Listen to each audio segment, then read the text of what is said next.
Hi, good afternoon. Welcome to Coleman Report Live. My name is Joseph Coleman, and I am back for the first time this year. I'm happy to be back. Lance Delaney, it's good to see you again.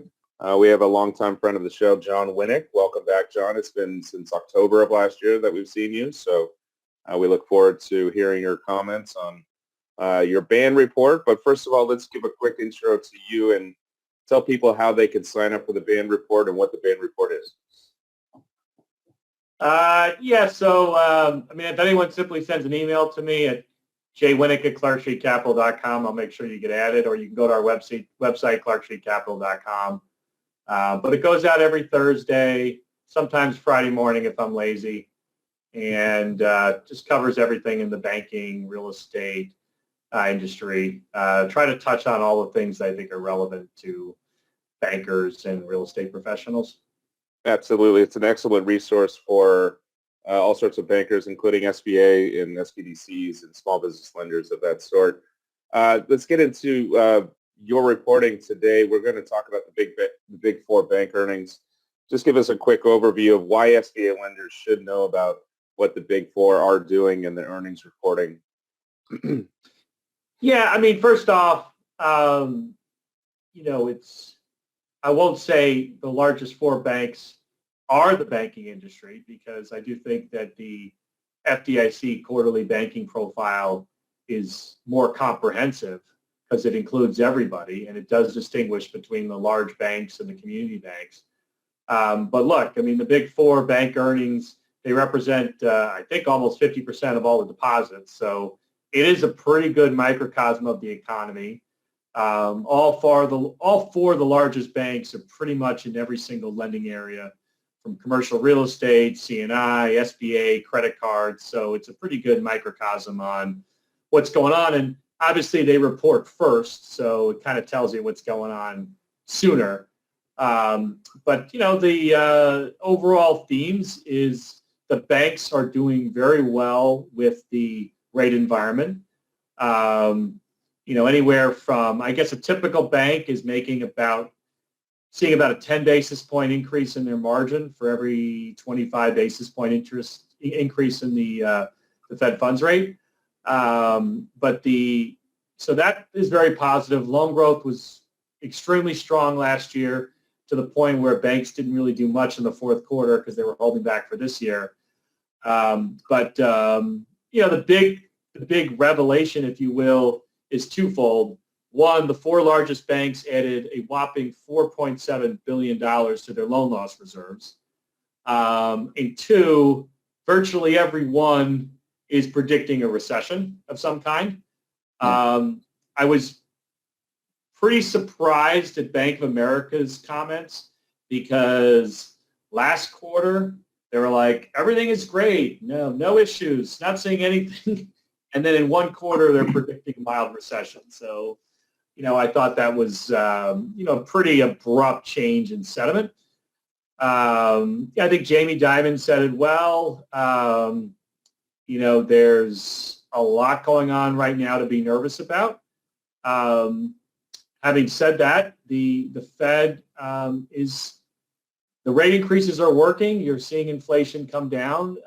In the last report, the 3-month figure was only, at around a 3% annual rate.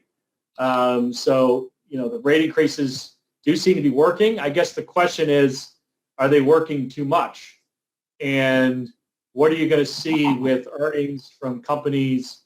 What sort of job losses are you going to see? You see the technology companies have laid off tens of thousands of people. So, jury's out, but I think there's a mild recession coming, followed by a slow recovery, just because inflation's still going to be an issue, and the Fed cannot loosen too much. So it seems to be the consensus outlook for the big banks.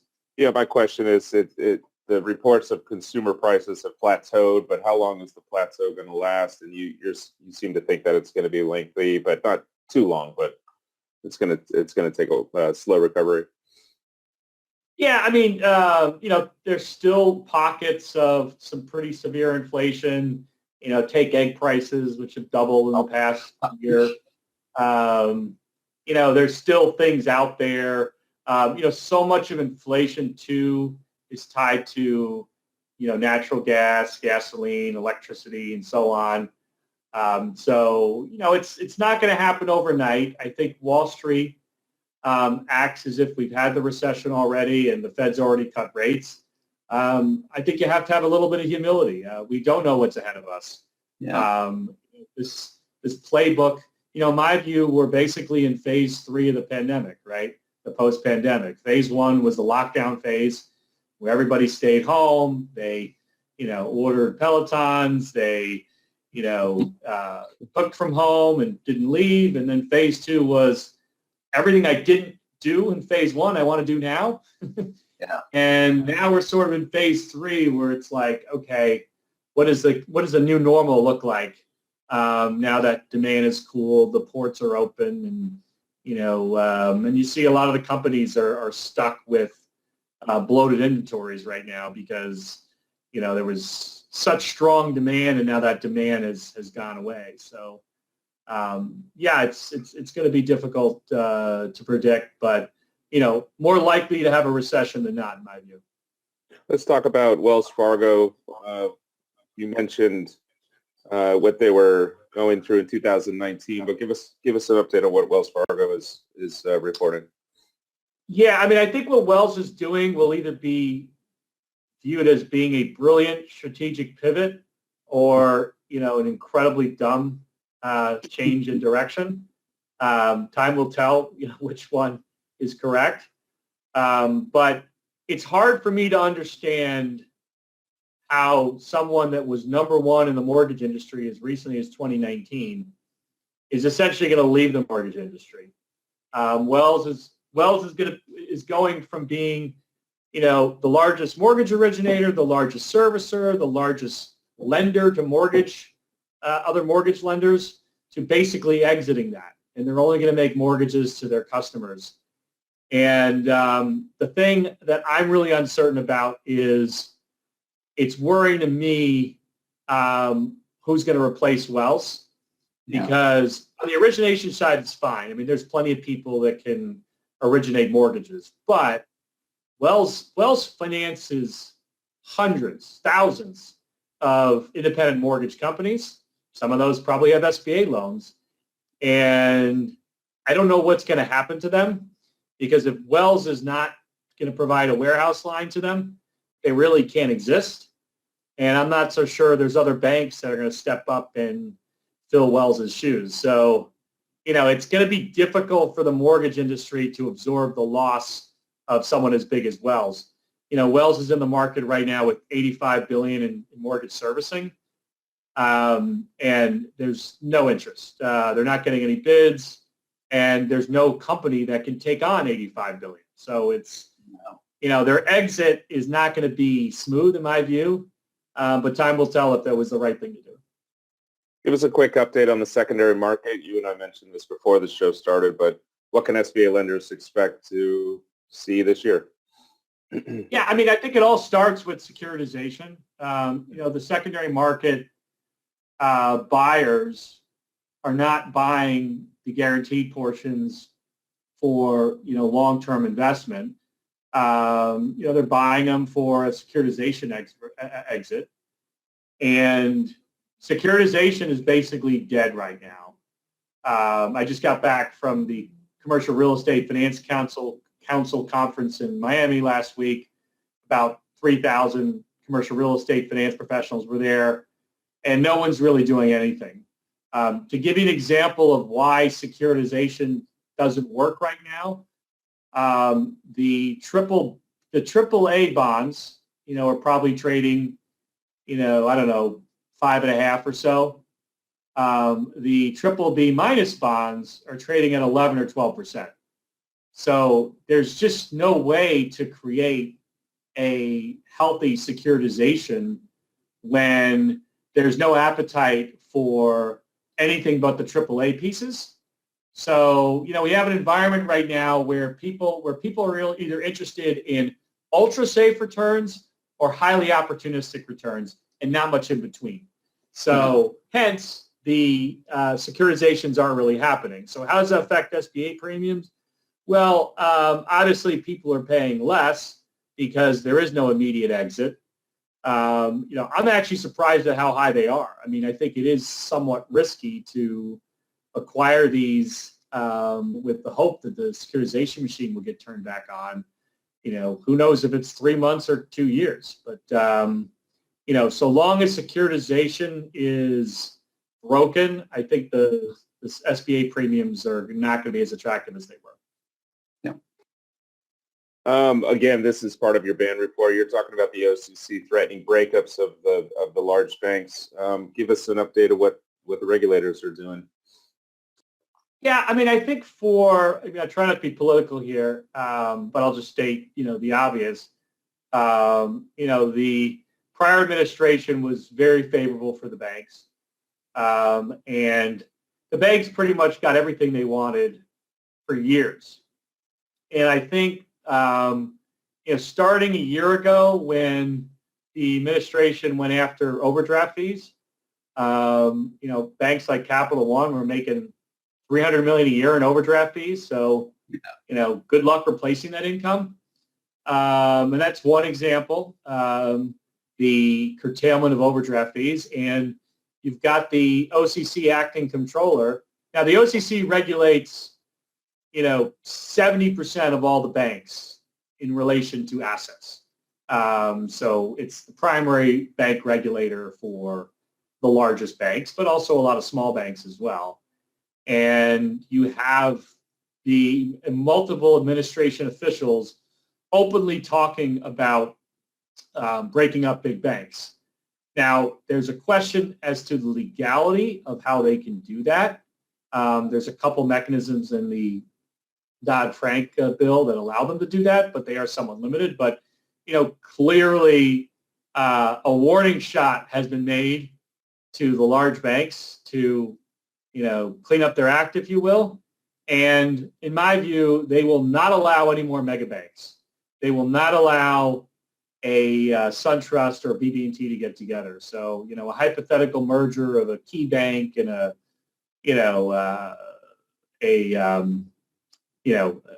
Zions Bank or something. I mean, two mega banks won't be getting together anytime soon because they just don't want to. They don't want more of them. Right. Well, I think. Oh, go ahead, Lance. If you consider, John, back in the Great Recession, they talked about banks that are too big to fail, and now we have banks that are multiples of the size that they were talking about at that point as being too big to fail. Yeah, I mean, it's kind of surprising because, the time to break up the Citigroups of the world was back then. Yeah. And they could have done it. And it's kind of surprising that they didn't. What I found interesting is how the opposite really happened. I can't think of one bank that actually shrunk. No. And then you have banks like Zions, my old employer, that could have very easily split up into 5 or 6 banks, and they just became one charter. So, everybody kept getting bigger and bigger, despite this whole too big to fail thing. You had a few examples like GE Capital and MetLife that got out of the banking business, but by and large, banks just continue to get bigger. John, we have a question from Kevin. Thanks, Kevin. He says, you mentioned securitizations are, quote, broken. What do you mean by that? As I mentioned that example, again, I'm not an expert in every type of asset-backed securities. I mean, I do own a securitization myself, so I'm pretty knowledgeable about, RMBS and CMBS deals. But, when you do a securitization, what happens is you have rating agencies come in and you create multiple classes of tranches that each pay different returns and have different risk profiles. And, any securitizer wants the AAA piece to be as big as possible. But the AAA piece is always limited. And so the issue you have is you're not seeing much interest for the riskier bonds. And so it's hard for an originator to put together a securitization unless the yields were like 11%. And, there's not too many loans out there like that. So that's basically what's going on. I mean, I can't, I've never been involved in a securitization of a guaranteed portfolio, so I don't know all the nuances there, but it's just the capital markets are pretty broken right now, and will stay broken for some time. Now, is that, a month or two or 6 months? Time will tell. Excellent. Well, email John at jwinnick@clarkstreetcapital.com. You can email me, joseph@colemanreport.com, to get on his list. It's a great report, and he comes out weekly. So thank you, John. We'll try to get you back on in the next couple or month or so. So we're going to move on to Delaney and your story about First NBC. We've been tracking this. Go ahead and tell us what the defense attorneys are saying about what happened to the First NBC bank individual. So as you just said, we've been following this for about 1.5 years, following a lot of the guilty pleas. 3 out of 5 of the executives at this bank pleaded guilty, but now we're left with the remaining 2, and their trial just began. We have the founder and president, or former president, Ashton Ryan, and then the First NBC vice president, Fred Beebe. So regarding Ryan, his defense attorney essentially said he created the bank to help the community rebuild after Hurricane Katrina, and that he made these loans in good faith. There was no intention of hurting the bank. Wow. Well, yeah, that trial's going on down in New Orleans. What is he being accused of? What's the... So the downfall of this bank ended up costing the FDIC about $1 billion. They made alleging they knowingly made bad loans. Oh,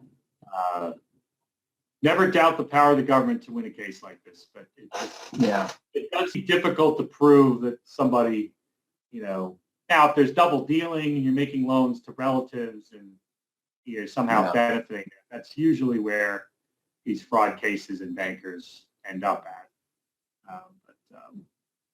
Interesting.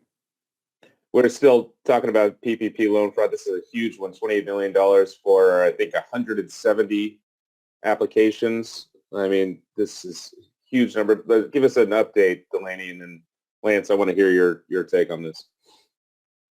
So Mr. Wally Dorless, he was a tax preparer who, in exchange for kickbacks of roughly 12.5 to 25% of the PPP loan, he filed 170 different loan applications. Some of those were for him, and then some of them were hundreds of other companies that he did not have a part in. He was asking for $28 million. He got about $5.5 million. Now, what got them caught was there was another person that was recruited, and he was on bond pending a trial for a federal drug conspiracy charge. As I'm sure you know, you cannot get a PPP loan if you're in the midst of some justice issues. So he got a $250,000 loan, kicked back 25%, and then the law enforcement caught on. Yeah, the acronyms are at play, Lance. Well, I think the key here is how he got caught. He got caught because he was receiving funds back from the borrower.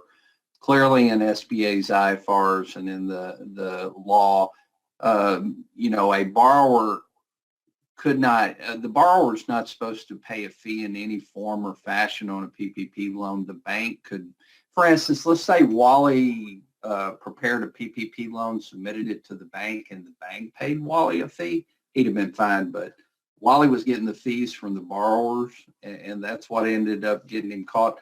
And being a tax preparer, I mean, he would be an expert at creating documentation to get fraudulent PPP loans. But I think the big takeaway here is he got caught because he was getting money back from the borrowers.